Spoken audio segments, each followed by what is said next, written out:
একাত্তরে মানবতা বিরোধী অপরাধে মৃত্যুদণ্ডপ্রাপ্ত সালাউদ্দিন কাদের ও মুজাহিদের রিভিউ আবেদনের শুনানি 17 নভেম্বর নির্ধারণ। বিদেশে বিনিয়োগ করলে বিশ্ববাজারে প্রতিষ্ঠিত হবে দেশীয় ব্র্যান্ড, মদ ব্যবসায়ীদের প্রাথমিক পর্যায়ে বিনিয়োগ সীমা নির্দিষ্ট করে দেওয়ার পরামর্শ। নির্দেশনা থাকার পরও ব্যাংক থেকে সহজ শর্তে ঋণ না পাওয়ার অভিযোগ বরিশালের নারী উদ্যোক্তাদের, অভিযোগ ভিত্তিহীন বলছে কর্তৃপক্ষ। এবং রাজশাহীর ব্যস্ততম সড়ক ও ফুটপাত দখল করে বসছে সবজির বাজার, ব্যাহত যান চলাচল, বিপাকে পথচারীরা, নগর উন্নয়ন পরিকল্পনা বাস্তবায়নের পরামর্শ।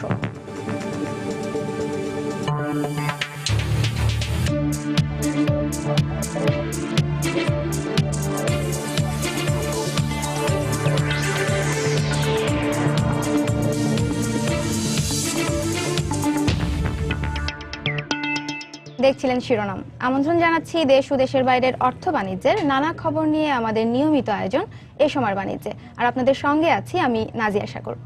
দর্শক, অর্থ বাণিজ্যের অন্যান্য খবরের সঙ্গে আজ আমরা আলোচনা করব দেশের বিনিয়োগ পরিস্থিতি নিয়ে। আর এ নিয়ে কথা বলতে আমাদের স্টুডিওতে উপস্থিত হয়েছেন centre for NRB chairperson MS Shekil Chowdhury. জনাব শেকিল চৌধুরী, আপনাকে সময় স্টুডিওতে স্বাগত জানাচ্ছি। আপনার সঙ্গে আলোচনায় যাব, তবে তার আগে দেখে নিচ্ছি কিছু খবর। একাত্তরে মানবতা বিরোধী অপরাধে মৃত্যুদণ্ডপ্রাপ্ত বিএনপি নেতা সালাউদ্দিন কাদের চৌধুরী ও জামায়াত নেতা আলী আহসান মোহাম্মদ মুজাহিদের রিভিউ আবেদনের শুনানি 17 নভেম্বর নির্ধারণ করেছে আপিল বিভাগ। সকালে প্রধান বিচারপতি SK সিনহার নেতৃত্বে আপিল বিভাগের 4 সদস্যের বেঞ্চ এ আদেশ দেন। এছাড়া সালাউদ্দিন কাদের চৌধুরীর পক্ষে 5 পাকিস্তানি সহ 8 জনের সাফাই সাক্ষ্য গ্রহণের আবেদন খারিজ করে দেন আদালত। রিভিউ আবেদন দুটি সুপ্রিম কোর্টের আপিল বিভাগের আজকের কার্যতালিকার 16 ও 17 নম্বরে ছিল। তাদের আইনজীবীদের আবেদনের পরিপ্রেক্ষিতে শুনানির নতুন দিন নির্ধারণ করেন আপিল বিভাগ।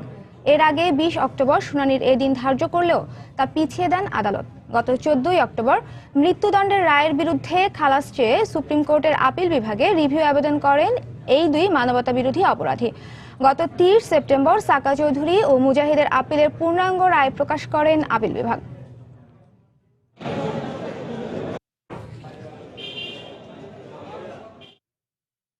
দর্শক, এই মুহূর্তে হাইকোর্ট এলাকায় ব্রিফ করছেন খন্দকার মাহবুব। আমরা সরাসরি সেখানে চলে যাচ্ছি। সাক্ষী আনার জন্য সেটাও আমরা রিজেক্ট করে দিলাম। তখন একই বক্তব্য আমার, যে আমরা তো খুব আশা নিয়ে এসেছিলাম যে আমাদের সাক্ষী আসবে, আমরা এফিডেভিট প্রমাণ করব, এবং এফিডেভিটের মধ্য দিয়ে সমাজে উচ্চ স্তরের লোক যারা এফিডেভিট করেছেন তারা মাননীয় আদালতে বলবেন যে হ্যাঁ, তারা ঘটনার সময় সে বিদেশে ছিল, আপনারা তার সেই সাক্ষীর ডেমিনার দেখতে পাবেন, দেখলে হয়তো আপনাদের সিদ্ধান্ত পরিবর্তন হতে পারে। কিন্তু মাননীয় আদালত সেটা গ্রহণ না করে রিজেক্ট করে দিয়েছেন। তখন আমরা সময় ছিলাম যে আমাদেরকে সময় দিন। তখন তাকেও এই 17-11 তারিখে সময় দেওয়া হয়েছে হিয়ারিংয়ে।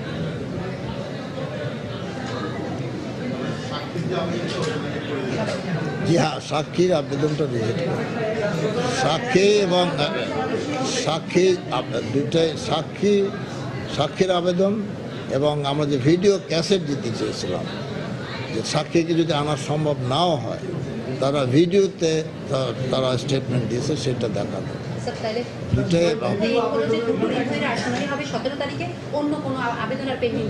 না, সব রিজেক্টেড। তাহলে এখন অবস্থা দাঁড়িয়েছে যে আমরা মোজাহিদ সাহেবের যেটা করেছিলাম আবেদন, সেটাও আমাদের নাকচ করে দিয়েছে, 17 তারিখে সিদ্ধান্ত নিয়েছেন। এবং সালাউদ্দিন কাদের চৌধুরীর পক্ষে আমরা 2টি আবেদন করেছিলাম। একটা হলো সাক্ষীকে সমন করা হোক, আর একটি করেছিলাম যে সাক্ষী যদি সমন নাও করা হয় তার ভিডিও ক্যাসেট দেখানো। কিন্তু 2টা আবেদনই নাকচ করে দিয়ে আমাদের 17-11 তারিখে 2টি মামলার তারিখ নির্ধারণ করা হয়েছে।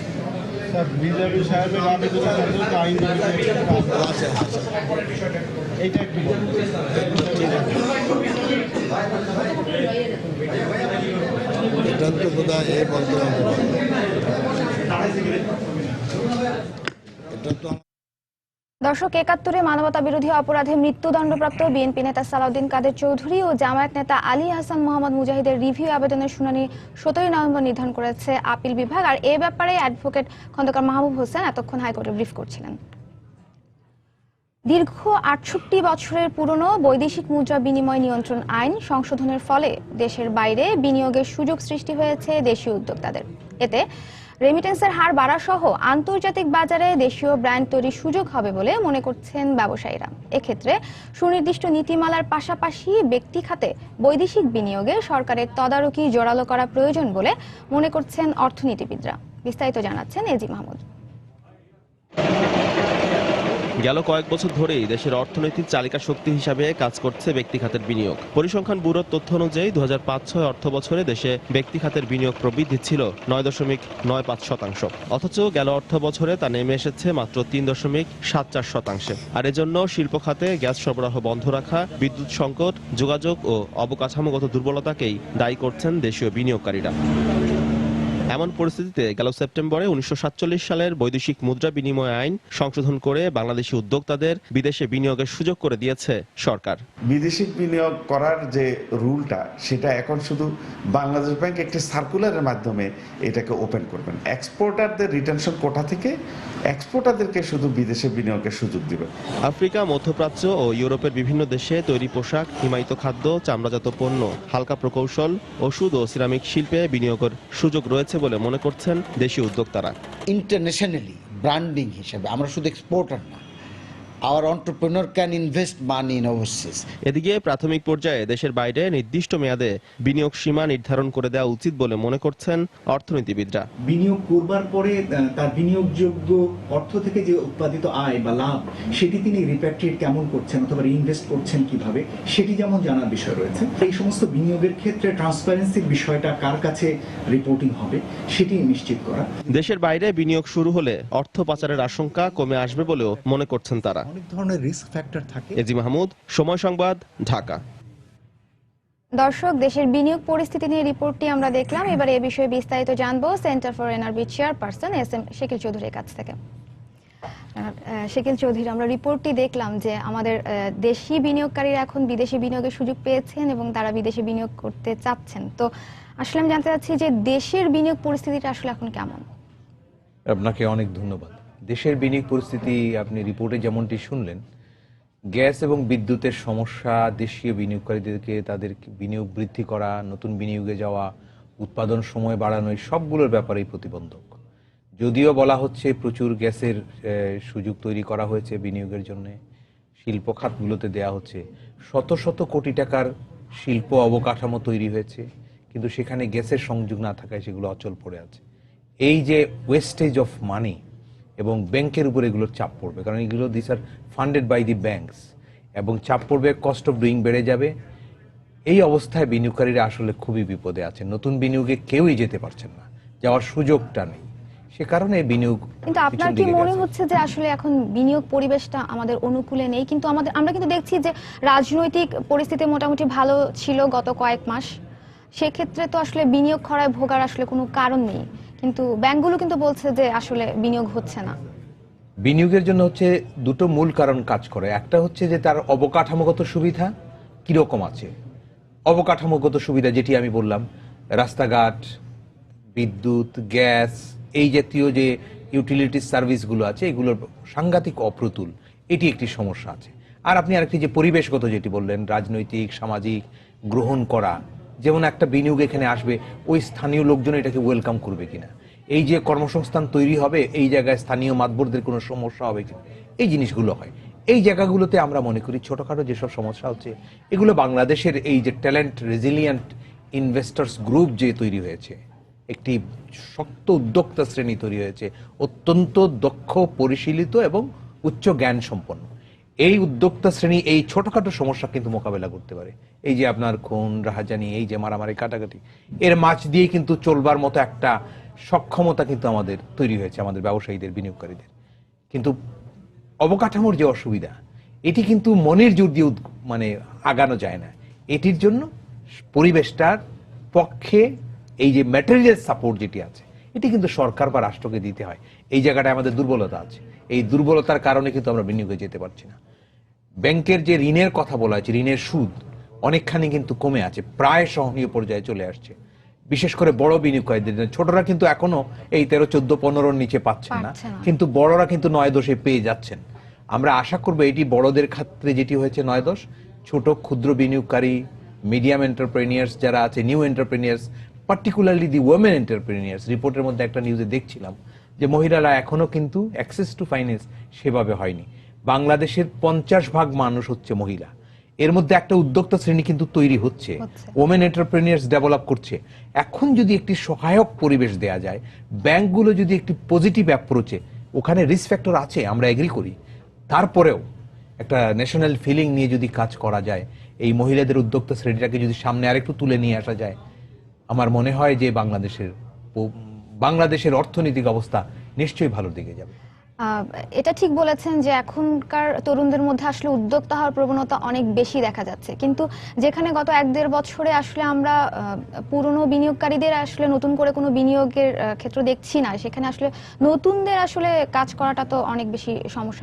নিশ্চয়ই নতুনরা, পুরনো যারা আছে তারা এক্সপানশনে যখন যাচ্ছে, একজন শিল্পপতি যখন তার 50 সক্ষমতা ছিল, তিনি 100-তে যেতে চাচ্ছেন, এক্সট্রা যে ইউটিলিটি সার্ভিস, তার যে গ্যাস কানেকশন, তার বিদ্যুতের যে সুযোগ, এর মধ্যে কিন্তু গ্যাসের দাম বাড়িয়ে দেওয়া হয়েছে, বিদ্যুতের দাম বাড়িয়ে দেওয়া হয়েছে, ট্রেড লাইসেন্সে অসহনীয়ভাবে দাম বাড়িয়ে দেওয়া হয়েছে, ভ্যাট কালেকশনের একটা বাড়তি নানান রকমের চাপের সৃষ্টি হচ্ছে, সরকারের নানান খাতে অপচয় হচ্ছে। সরকার বলতে আমি বোঝাতে চেষ্টা করছি, সরকার কিন্তু একটি শুধু ব্যক্তি বলতে চাই না, কারণ তাহলে মনে করবেন যে আমি বলতে চাই যে রাষ্ট্রীয় কাঠামোতে অনেক ব্যয় বেড়ে গেছে, অনেক অপচয় হচ্ছে। এগুলো কিন্তু নীতি নির্ধারকরা দেখছেন কিনা আমরা জানি না। ইনফরমাল কস্ট অনেক বেশি বেড়ে গেছে, পরিবহন খাতের রীতিমতো দৌরাত্ম্য চলছে। এই জায়গাগুলোতে খরচ বাড়লে এই খরচ বহন করতে হয় কিন্তু বিনিয়োগকারীকে, ব্যবসায়ীকে, এন্ড ইউজার হিসেবে ভোক্তারা এটা ভোগ করতে হয়। এই জায়গাগুলোতে নতুন একজন উদ্যোক্তা যখন সে ক্যালকুলেশনটা করতে যায়, তখন কিন্তু সে সাহস পায় না। পুরনো উদ্যোক্তা যখন সে নিজের এক্সটেন্ডেড বিল্ডিংয়ে অথবা এক্সটেন্ডেড ইউনিটে যখন সে গ্যাস ইলেকট্রিসিটির অ্যারেঞ্জমেন্ট করতে পারছে না, একজন নতুন উদ্যোক্তা, জমি নিয়ে একটা নানান রকমের সংকট আছে। জমি দালালদের কারণে বাংলাদেশে বসবাস করা অসম্ভব হয়ে পড়েছে। শুধু জমি যে বেসরকারি নয়, সরকারি প্রতিষ্ঠানগুলোতে জমির দাম বেড়ে যাওয়ার কারণে রাজুক, যে প্রতিষ্ঠান মানুষকে সরকারিভাবে ভূমি বরাদ্দ দেয়, সেই রাজুকের কর্মকর্তারা অসৎ উপায়ে পুরনো বরাদ্দ বাতিল করে, গোপন করে, ফাইল চুরি করে নতুন করে ওই জায়গা আরেকজনের কাছে বরাদ্দ দিচ্ছে। সরকারি প্রতিষ্ঠানে যদি এটি হয়, এটি সাংঘাতিকভাবে নজরে নেওয়া উচিত। কেউ কারোর দেখছে না, চেয়ারম্যান বসে আছেন, নিচের দিকে আছে কারা, কথা শুনে কি শুনে না জানি না। এই অবস্থা যদি হয়, এই ভূমি ব্যবস্থার সুযোগ যদি করে না হয়, এইটা রাখতে হবে আমার, যেন আবার কৃষি ক্ষতিগ্রস্ত না হয়। প্রধানমন্ত্রী একটা কথা বলেছেন যে planned industrialisation, we appreciate planned industrialisation দরকার। ভূমি, রাজুকও ভূমি তার জমির উপরে সে দৌরাত্ম্য করছে, সে তার জমিকে বেআইনি করছে। এর কারণটা হলো দাম বেড়ে গেছে প্রচুর ভূমির। ব্যক্তি খাতেও মানুষরা এগুলো করবে, ব্যক্তিগত তো করবে। আপনি ব্যক্তিকে বিচার করবেন কেমনে? সরকারি প্রতিষ্ঠান যদি তাই করে, ব্যক্তিকে কেমনে বিচার করবেন? সুতরাং ভূমির ব্যবস্থাপনা, ইউটিলিটি সার্ভিস, এনভায়রনমেন্টাল যে ফ্যাসিলিটিস, অর্থের মধ্য দিয়ে মোকাবেলা করে আমরা সাত্রে, বাংলাদেশের বিনিয়োগকারীরা সাত্রে পার হয়ে, হামাগুড়ি দিয়ে নয়, সাত্রে পার হয়ে বিনিয়োগ করার মতো সক্ষমতা অর্জন করেছে। শুধু ইনফ্রাস্ট্রাকচারাল ফ্যাসিলিটিসটা দিতে হবে, দৌরাত্ম্য, সরকারের প্রতিষ্ঠানে দৌরাত্ম্য কমাতে হবে, এবং যারা বিভিন্ন সার্ভিস দিয়ে থাকেন তাদের ইনফরমাল দাবিগুলো কমাতে হবে, এবং এই যে ট্রেড, ভ্যাট, লাইসেন্স, এইগুলোর ব্যয় যেভাবে বাড়ানো হয়েছে এগুলো কমাতে হবে। এখানে কমিয়ে গিয়ে এমপ্লয়মেন্ট ক্রিয়েট করতে হবে। দারিদ্র দূর করার জন্য প্রথম শর্ত হচ্ছে এমপ্লয়মেন্ট, এমপ্লয়মেন্টের জন্য প্রথম শর্ত হচ্ছে ইনভেস্টমেন্ট, ইনভেস্টমেন্টের বেস্ট প্যারাডাইস হচ্ছে ইন্ডাস্ট্রি। ইন্ডাস্ট্রিতে গ্যাস বিদ্যুৎ দিতে হবে, বিকল্প নেই। আমি মধ্য আয়ের দেশে যাব, উচ্চ আয়ের দেশে যাব, এইসব গল্পকে বাস্তবায়ন করতে হলে বিনিয়োগকারীদেরকে সুযোগ দিতে হবে। সেই সুযোগের জন্য আমরা অপেক্ষায় আছি। আপনার সঙ্গে আলোচনা আরো হবে, আরেকটি খবর দেখে নিতে হচ্ছে। মৃত্যুদণ্ডপ্রাপ্ত বিএনপি নেতা সালাউদ্দিন কাদের চৌধুরী ও জামায়াত নেতা আলী আহসান মোহাম্মদ মুজাহিদের রিভিউ আবেদনের শুনানি 17 নভেম্বর নির্ধারণ করেছেন আপিল বিভাগ। এ বিষয়ে হাইকোর্টে সাংবাদিকদের সঙ্গে কথা বলছেন অ্যাটর্নি জেনারেল মাহবুবে আলম। আমরা এখন সরাসরি সেখানে চলে যাচ্ছি। হলো সালাউদ্দিন কাদের চৌধুরী, আরেকটি হলো আলী আহসান মুজাহিদের মামলা। এটা রিভিউ পিটিশন, ট্রাইব্যুনাল তাদের মৃত্যুদণ্ড দিয়েছেন, তার বিরুদ্ধে তারা যে আপিল করেছিল, আপিল বিভাগও মৃত্যুদণ্ড বহাল রেখেছিলেন। তার বিরুদ্ধে তাদের রিভিউ পিটিশন দুটো ফাইল করেছিলেন এবং সালাউদ্দিন কাদের চৌধুরীর মামলায় একটি দরখাস্ত ফাইল করা হয়েছিল এই কথা বলে যে যে সমস্ত এফিডেভিট আদালত অবিশ্বাস করেছেন সেই সমস্ত এফিডেভিট যারা করেছিলেন তারা যাতে আদালতে আসতে পারেন, তাদের সাক্ষী দিতে পারেন। আদালত এই দরখাস্ত নাকচ করে দিয়েছেন এবং নাকচ করার আগে আদালতের যে মন্তব্যগুলো ছিল সেগুলো হলো যে সালাউদ্দিন কাদের চৌধুরী যে ৭১ সনে বাংলাদেশে ছিলেন তার অকাট্য প্রমাণ স্বরূপ প্রসিকিউশনের পক্ষ থেকে যে সমস্ত কাগজপত্র এবং সাক্ষী প্রদান করা হয়েছিল সেগুলো যদি বিশ্বাস করা যায় এবং যেহেতু সেগুলো বিশ্বাস করা হয়েছে সেহেতু এই ডিফেন্স প্লি সালাউদ্দিন কাদের চৌধুরী দেশে ছিলেন না তখন এটাকে আর বিশ্বাস করা যায় না। এবং বিশেষ করে সালাউদ্দিন কাদের চৌধুরী সেই সময় যে আহত হয়েছিলেন এবং সেই সংবাদপত্রে প্রকাশিত হয়েছিল ৭১ সনের সংবাদপত্রে, এবং ৭১ সনের পরে দেশ স্বাধীন হওয়ার সাথে সাথে সালাউদ্দিন কাদের চৌধুরীকে আসামি করে 4টি ফৌজদারি মামলা হয়েছিল। তো কাজেই এই ৭১ সনের সংবাদপত্র এবং স্বাধীনতার পর যে দাখিলকৃত যে এফআইআর বা এজাহার এগুলোকে অবিশ্বাস করার কোনো কারণ নাই। এই সমস্ত দিক বিবেচনা করে আদালত সালাউদ্দিন কাদের চৌধুরীর যে দরখাস্ত, তিনি যে নতুন সাক্ষী আনতে চান সেই দরখাস্ত খারিজ করে দেওয়া হয়েছে। তবে সালাউদ্দিন কাদের চৌধুরীর আইনজীবীদের অনুরোধের প্রেক্ষিতে এই মামলাটি রিভিউ পিটিশনটি 17 নভেম্বর তারিখে শুনানির জন্য ধার্য করা হয়েছে।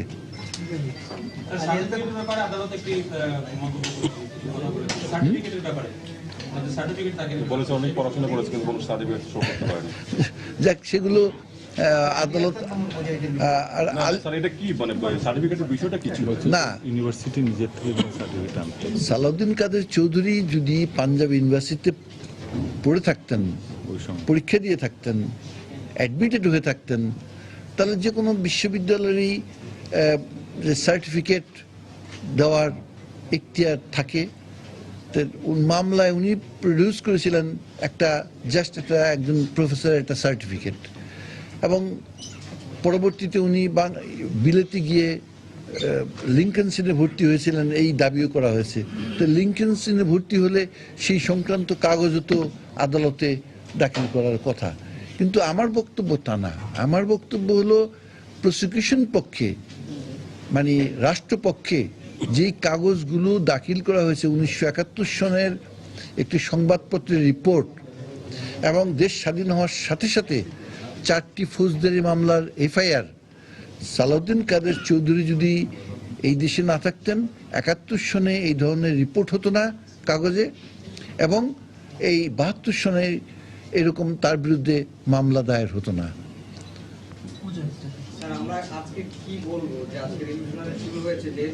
না, আপনারা আজকে রিপোর্টের মধ্যে কথা হলো সালাউদ্দিন কাদের চৌধুরী তার রিভিউ পিটিশনে কয়েকজন সাক্ষীকে আদালতে উপস্থিত করার জন্য যে প্রার্থনা করেছিলেন সেটা খারিজ হয়ে গেছে, এবং আগামী 17 নভেম্বর তার মামলার শুনানির তারিখ স্থির হয়েছে।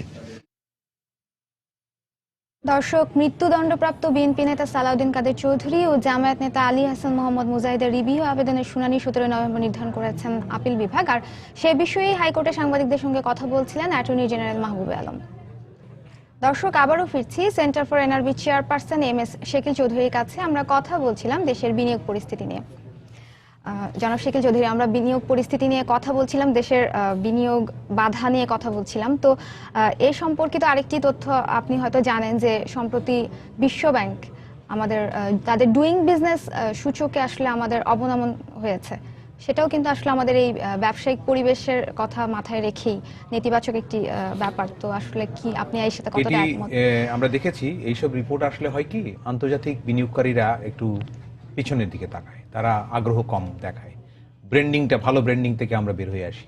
তবে মোকাবেলা করবার যে শক্তি আমাদের ব্যবসায়ীদের এবং বিনিয়োগকারীদের মধ্যে আছে, এই 2 ধাপকে 4 ধাপে উপরে নিয়ে আসতে পারবো শুধু প্রাতিষ্ঠানিক সহায়তাগুলো যদি সেখানে থাকে।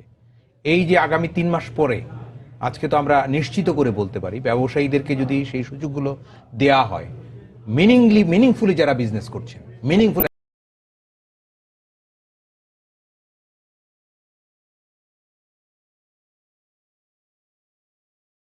সাপোর্ট প্রপারলি যদি দেয়া যায়, এই 2 ধাপকে উপরে তুলে 4 ধাপে নেওয়া যাবে। কিন্তু এটা থেকে Doing ইমেজ business- সংকট হচ্ছে না বাংলাদেশে? ইমেজ সংকট তো নিশ্চয়ই হচ্ছে, এইটাই তো বলছি, রাষ্ট্রকে এটা দেখতে হবে। রাষ্ট্র কিন্তু শুধু একটি টাইম ফ্রেমের সরকারের মধ্যে সীমাবদ্ধ নয়, রাষ্ট্র একটি স্থায়ী কাঠামো।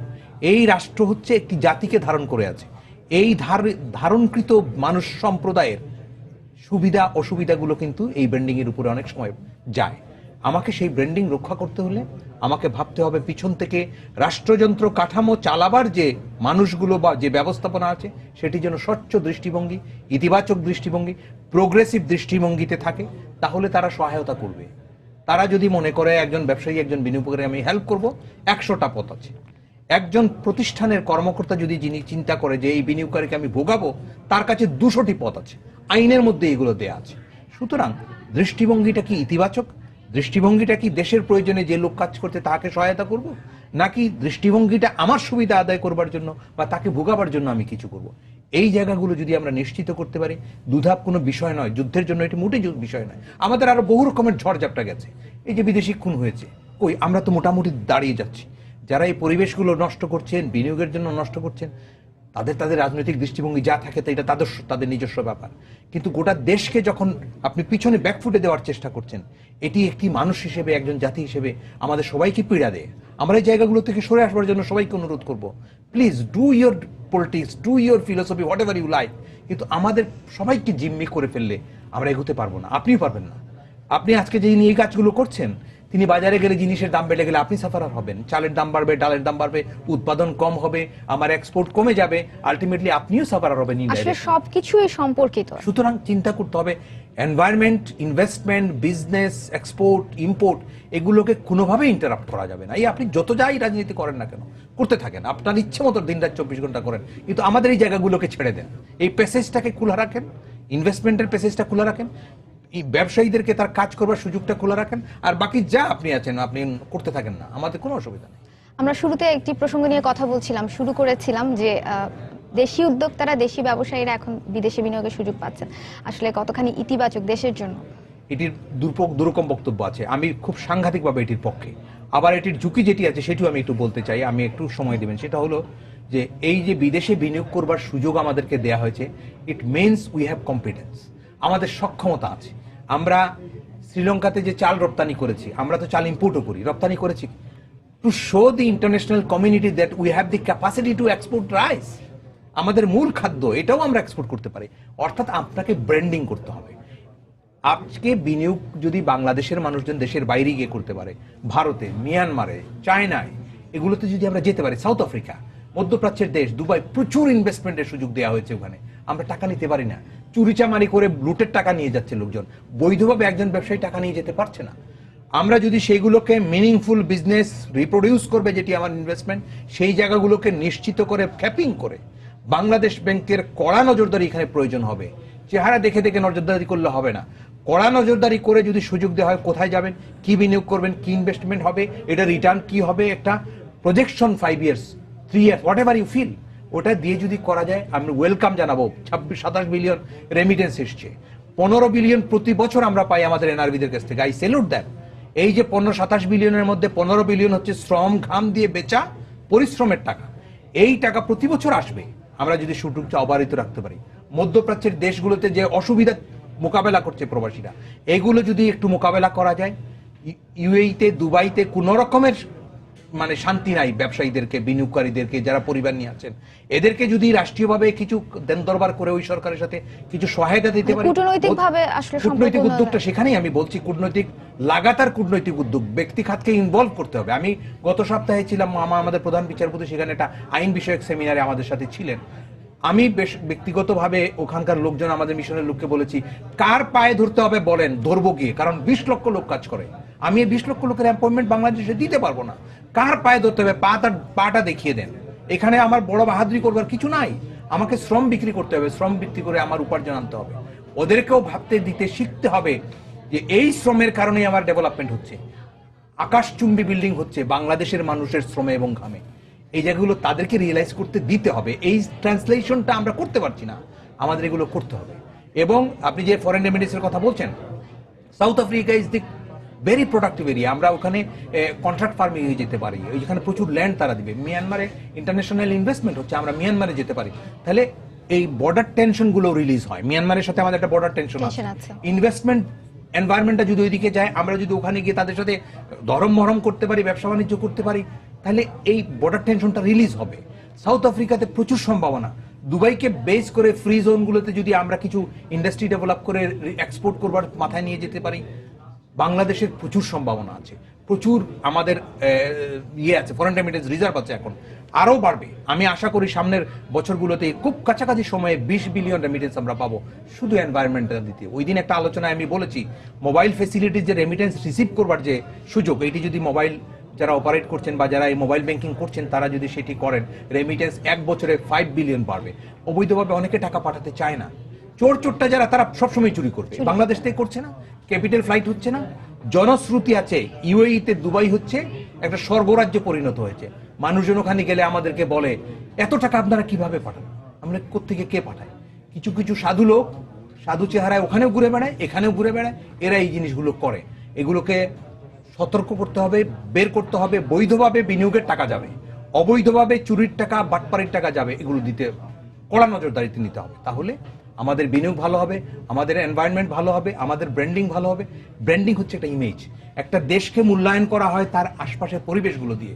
এখানে আপনার নারীর ক্ষমতায়ন কিরকম হয়েছে, আপনি চাইল্ড লেবার আছে কিনা, আপনি মানুষকে মানবাধিকার দিচ্ছেন কিনা, আপনার ব্যবসায়ীরা নিয়মিত ব্যবসা করতে পারে কিনা, আপনি রাতের বেলা কারোর ঘাট ধরে নিয়ে গেলে ঢুকাই দেন কিনা, এইগুলো কিন্তু আপনার ইমেজের বিষয়। আমরা মনে করি এগুলো অনেক ফেভারেবল আছে। এই যে আপনি ইউ এর কথাটা বারবার বলি, এখানে নানান যন্ত্রণা হচ্ছে। আমরা 9 তারিখে, আগামী 9 তারিখে সেন্টার ফর এনআরবি থেকে ওখানে UAE Bangladesh relation, economic and business পার্সপেক্টিভের উপরে ওখানকার ইউএই সরকারের যে অধীনস্থ ব্যাংকগুলো আছে তাদের মূলধারার মানুষজনকে আমন্ত্রণ করেছি। ওখানে আমরা বলতে চাই যে ইকোনমিক পার্সপেক্টিভ, বিজনেস পার্সপেক্টিভে ইউএইর সাথে বাংলাদেশ একটা নিবিড় সম্পর্ক আছে, অলরেডি বিল্ট ইন। যেহেতু আমি ওই শ্রমিক কাজ করছে, বিজনেস রিলেটেড যেটা আছে ওটাকে আমরা এক্সপান্ড করতে চাই, তাদের কোঅপারেশন চাই। এই কূটনীতি আমাদের এগুতে পারছে না, এই জন্য আমরা ব্যক্তি খাতকে ওখানকার বিজনেস কমিউনিটিকে লিঙ্ক করতে চাই, যাতে করে ওদের বিজনেস এবং আমাদের বিজনেস মিলে B2B একটা রিলেশন হয়, যেটা G2G রিলেশনকে প্রমোট করে। সেই জায়গাটাতে যেতে হবে, সুযোগগুলো দিতে হবে। জনাব শাকিল চৌধুরী, আপনাকে অনেক ধন্যবাদ। আমরা আলোচনার একেবারে শেষ পর্যায়ে চলে এসেছি। দর্শক, দেশের বিনিয়োগ পরিস্থিতি নিয়ে কথা বলছিলাম centre for NRB chairperson MS Shakil চৌধুরীর সঙ্গে। পরে খবরে যাচ্ছি। ভালো নেই বরিশালের নারী উদ্যোক্তারা। সহজ শর্তে ঋণ দেওয়ার কথা থাকলেও ব্যাংক থেকে ঋণ না পাওয়ার অভিযোগ তাদের। ঋণ চাইলে নানা ছুতোয় ফিরিয়ে দেওয়ার কথা জানান নারী উদ্যোক্তারা। তবে ব্যাংক কর্তৃপক্ষ বলছে অভিযোগ সঠিক নয়। মাহমুদুন নবীর ছবিতে আরো জানাচ্ছেন ফিরদাউস সোহাগ। দেশের নারী উদ্যোক্তাদের ব্যবসা উন্নয়নের জন্য সহজ শর্তে ঋণের ব্যবস্থা চালু রয়েছে। অন্য যে কোনো ঋণ প্রত্যাশীর চেয়ে নারী উদ্যোক্তাদের জন্য সুযোগ সুবিধা তুলনামূলক বেশি। সরকার নারী উদ্যোক্তাদের সুবিধার জন্য নানা ব্যবস্থা গ্রহণ করলেও বরিশালে এসব থেকে বঞ্চিত হবার অভিযোগ তাদের। কোন না কোনো নারী উদ্যোক্তা ব্যাংক কর্মকর্তাদের বিরুদ্ধে ঘুষের দাবি অভিযোগ করেছে। তা না দিলে নানা আইন কানুন দেখিয়ে ঋণ না দিয়ে ফিরিয়ে দেওয়া হয়। নানা ধরনের পেপার চাওয়া হয় এবং পেপার দেবার পরও লোন দেওয়া হয় না। এ সমস্যার সমাধান দাবি করেছেন বরিশাল মেট্রোপলিটন চেম্বার অব কমার্সের সভাপতি। বরিশালে মহিলা উদ্যোক্তারা ব্যবসায়িকভাবে ক্ষতিগ্রস্ত হচ্ছেন, ফলে বাধাগ্রস্ত হচ্ছে সরকারের নারী ব্যবসায়ীদের সহায়তা কার্যক্রম। এদিকে ব্যাংক কর্তৃপক্ষ বলছে নারী উদ্যোক্তাদের অভিযোগ সঠিক নয়। ঋণ গ্রহণ এবং ঋণ প্রদানের ব্যাপারে কিছু নিয়ম কানুন আছে, সেটা সমন্বয় যখনই হয় তখন এই ঋণ প্রদানে আর কোনো অসুবিধা থাকে না।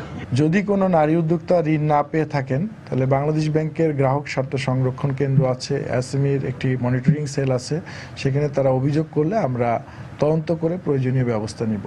বরিশাল অঞ্চলে চলতি বছর নারী উদ্যোক্তাদের মাঝে 147 কোটি 93 লাখ টাকার ঋণ বিতরণের লক্ষ্যমাত্রা নির্ধারণ করে বাংলাদেশ ব্যাংক। আর জুন পর্যন্ত বিতরণ হয়েছে মাত্র 28 কোটি 29 লাখ টাকা। ফিরদাউস সোহাগ, সময় সংবাদ, বরিশাল।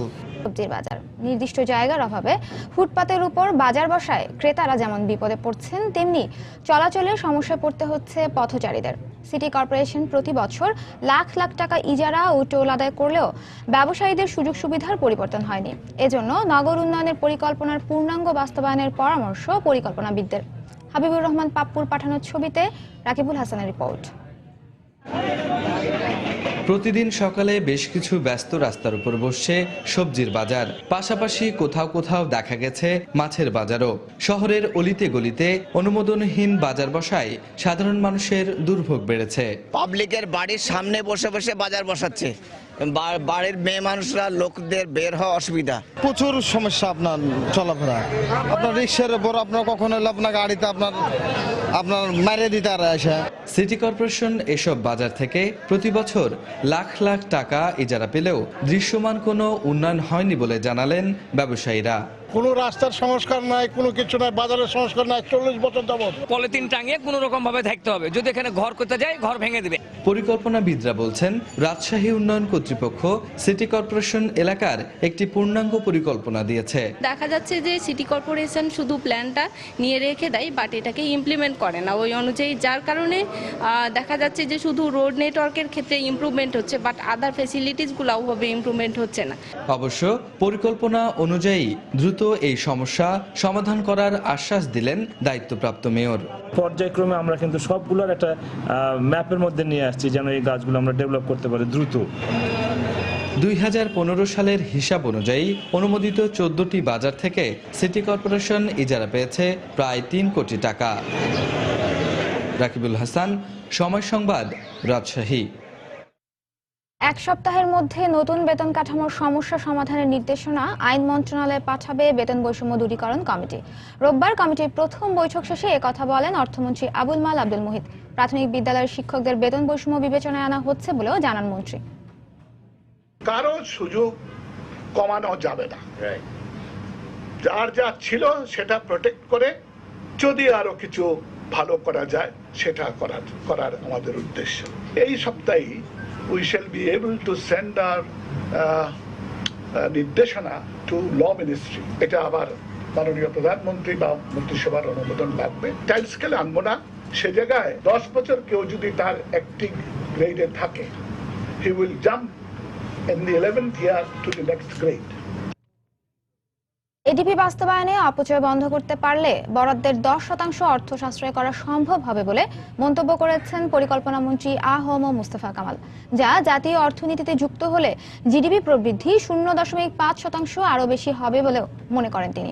রোববার রাজধানীর একটি হোটেলে 3 দিনব্যাপী তৃতীয় দক্ষিণ এশিয়া আঞ্চলিক সরকারি ক্রয় সম্মেলনের উদ্বোধনী অনুষ্ঠানে কথা বলেন মন্ত্রী। বর্তমানে সরকারি ক্রয়ে ই টেন্ডারিং এর ফলে অনিয়ম অনেকটাই কমে এসেছে বলেও জানান তিনি। এ সময় সরকারি ক্রয়ে পরস্পরকে সহযোগিতার পাশাপাশি আঞ্চলিক বাণিজ্য বাড়াতে অংশগ্রহণকারী দেশের প্রতিনিধিদের প্রতি আহ্বান জানান পরিকল্পনা মন্ত্রী।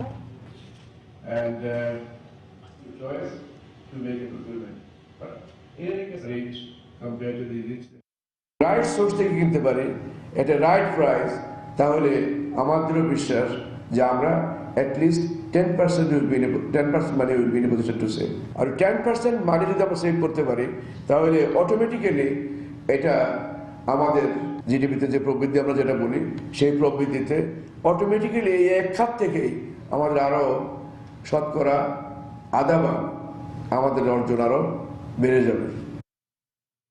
সহস্রাব্দ উন্নয়ন লক্ষ্যমাত্রা পূরণে গৃহায়ন তহবিল বিরাট ভূমিকা রেখেছে এবং টেকসই উন্নয়নের লক্ষ্য এসডিজি অর্জনেও তা কার্যকর অবদান রাখবে বলে আশা প্রকাশ করেছেন বাংলাদেশ ব্যাংকের গভর্নর ডক্টর আতিউর রহমান।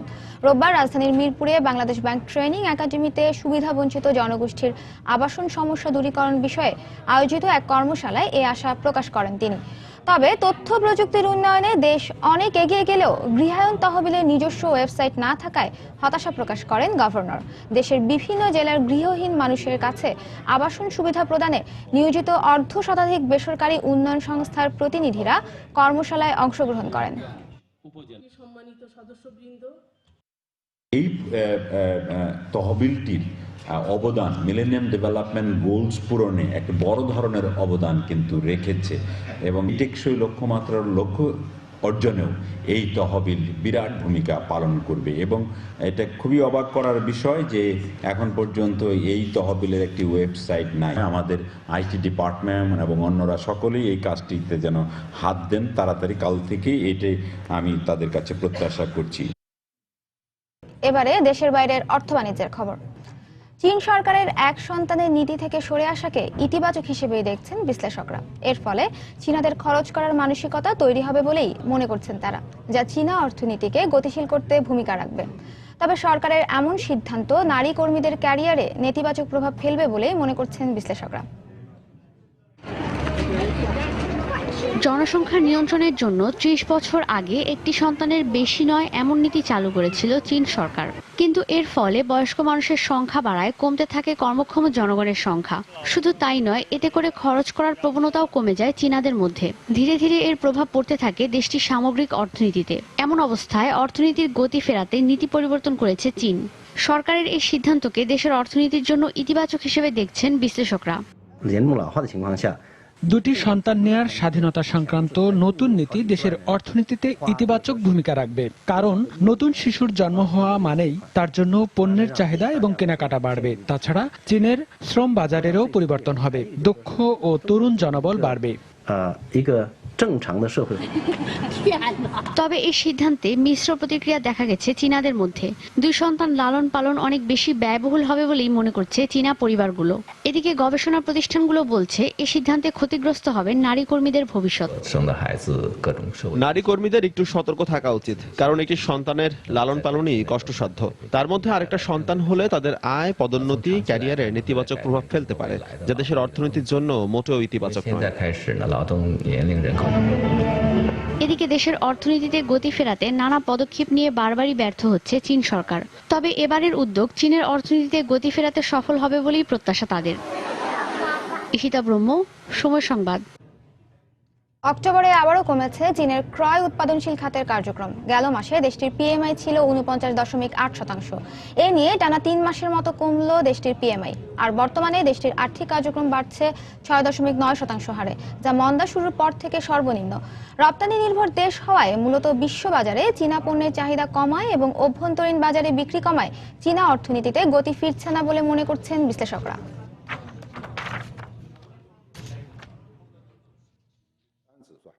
দেশের অর্থনীতিতে স্থিতিশীলতা না থাকলেও সুদের হার বাড়ানোর কিংবা প্রণোদনা পরিকল্পনা হাতে নিচ্ছে না জাপান সরকার।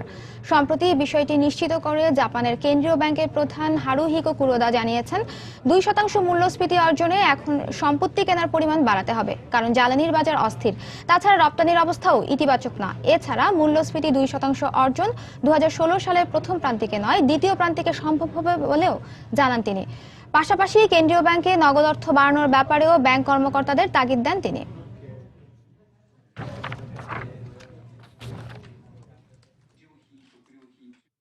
গ্রিসের 4টি প্রধান ব্যাংকে মূলধন $1,590 কোটি পর্যন্ত বাড়ানোর নির্দেশ দিয়েছে ইউরোপের কেন্দ্রীয় ব্যাংক। গেল 6 মাসে গ্রিসের ব্যাংক, বিনিয়োগকারী এবং করদাতাদের যে লোকসান হয়েছে সে ক্ষতি পুষিয়ে নিতে ব্যাংকগুলোকে এই নির্দেশ দেওয়া হয়েছে। ব্যাংকগুলো হচ্ছে National Bank of Greece, Piraeus Bank, Euro Bank এবং আলফা ব্যাংক। আগামী 6 নভেম্বরের মধ্যে ব্যাংকগুলোকে পুনরুত্থান পরিকল্পনা ইসিবির কাছে জমা দিতে বলা হয়েছে।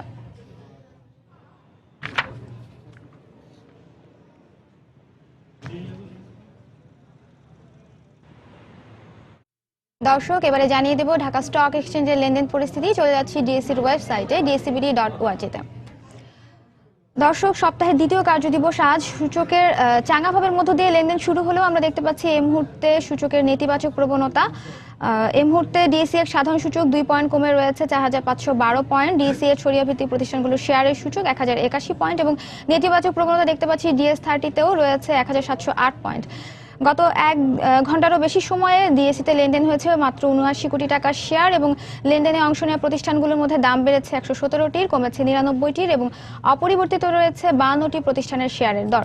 দর্শক, এ পর্যায়ে দেখে নিচ্ছি টপ 20 শেয়ারের তালিকায় থাকা প্রতিষ্ঠানগুলোর অবস্থান। শুরুতেই রয়েছে ইফাদ অটোস। ইফাদ অটোসের লাস্ট ট্রেডিং প্রাইস আমরা দেখতে পাচ্ছি 116 টাকা রয়েছে। দ্বিতীয় অবস্থানে রয়েছে সমরিতা। সমরিতার সর্বশেষ দাম আমরা দেখতে পাচ্ছি 95 টাকা 20 পয়সা, যা গতদিন ছিল 94 টাকা 60 পয়সা। খুলনা পাওয়ার রয়েছে তৃতীয় অবস্থানে। এই প্রতিষ্ঠানটির সর্বশেষ দাম দেখতে পাচ্ছি 74 টাকা, যা গতদিন ছিল 73 টাকা 70 পয়সা। আমরা দেখতে পাচ্ছি বেকন ফার্মাসিউটিক্যালস রয়েছে চতুর্থ অবস্থানে, যার সর্বশেষ দাম 13 টাকা 90 পয়সা, যা গতকাল ছিল 14 টাকা 30 পয়সা। ন্যাশনাল ফার্মাসিউটিক্যালস রয়েছে পঞ্চম অবস্থানে, যার সর্বশেষ দাম দেখতে পাচ্ছি 18 টাকা 70 পয়সা।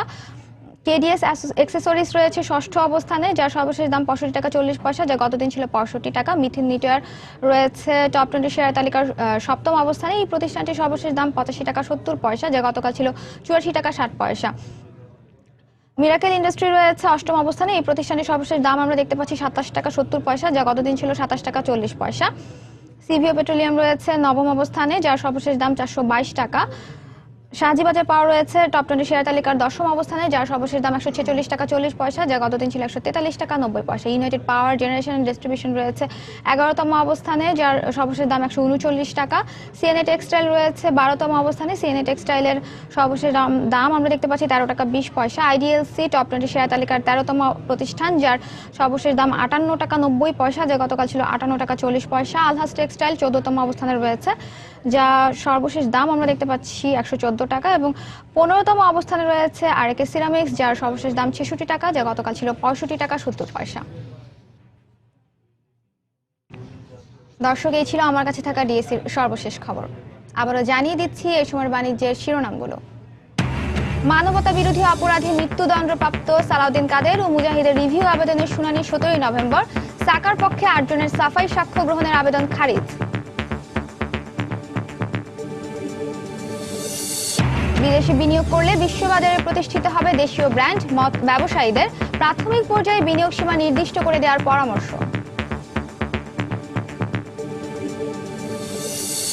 নির্দেশনা থাকার পরও ব্যাংক থেকে সহজ শর্তে ঋণ না পাওয়ার অভিযোগ বরিশালের নারী উদ্যোক্তাদের। অভিযোগ ভিত্তিহীন বলছে কর্তৃপক্ষ। এবং রাজশাহীর ব্যস্ততম সড়ক ও ফুটপাত দখল করে বসছে সবজির বাজার। ব্যাহত যান চলাচল, বিপাকে পথচারীরা। নগর উন্নয়ন পরিকল্পনা বাস্তবায়নের পরামর্শ।